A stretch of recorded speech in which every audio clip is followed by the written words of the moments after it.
toutes les centrales thermiques reposent sur le même principe. Ce sont de gigantesques cocottes minutes. On fait chauffer de l'eau sous une pression équivalente à 1500 mètres de fond marin. Cette eau se transforme en vapeur, laquelle fait tourner une turbine et un alternateur, ce qui produit de l'électricité. Pour chauffer l'eau, certaines centrales brûlent du charbon, du gaz ou du pétrole. Dans les centrales nucléaires, on utilise de l'uranium. Et les centrales nucléaires sont devenues indispensables. Elles produisent en France près de 80% de notre électricité depuis plus de 40 ans et sans rejeter le moindre gaz à effet de serre. Cependant, elles présentent un inconvénient majeur. Il faut toujours veiller à ce que les matières radioactives, telles que l'uranium, restent bien confinées à l'intérieur du réacteur. Pour cela, l'uranium est enfermé dans des gaines.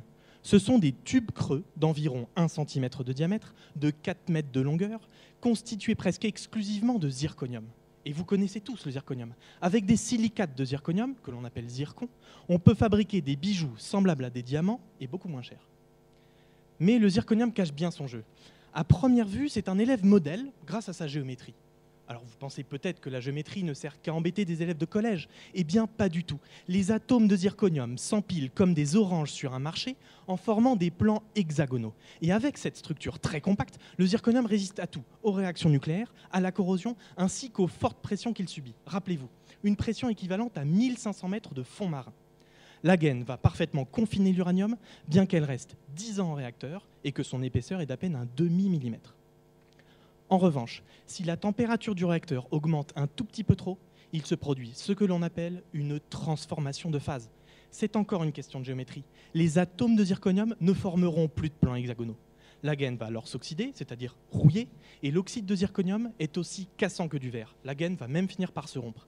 Et comme si cela ne suffisait pas, ce phénomène s'accompagne par la libération d'un gaz explosif, le dihydrogène. C'est la catastrophe de Fukushima. Le but de ma thèse est de créer un outil capable de prédire toutes les transformations de phase, c'est-à-dire les changements de géométrie au niveau atomique, des gaines de zirconium. Et pour cela, il faut calculer. Il faut beaucoup calculer. Mais je suis très bien aidé. J'utilise l'un des plus gros ordinateurs du monde, le supercalculateur Oxygène, et j'ai utilisé plus d'1 million d'heures de calcul. Rendez-vous compte, avec un ordinateur classique, il aurait fallu le mettre en marche lors du couronnement de Charlemagne pour obtenir le même résultat aujourd'hui. J'ai ainsi pu créer un outil qui non seulement permet de prédire toutes les transformations de phase des gaines de zirconium, mais que j'utilise de plus afin d'aider les concepteurs d'un tout nouveau type de gaine 10 fois plus résistante que les gaines actuelles en conditions accidentelles. Alors vous voyez, la géométrie, c'est embêtant, c'est vrai, mais il se pourrait bien qu'elle sauve ce pauvre maire d'une catastrophe nucléaire.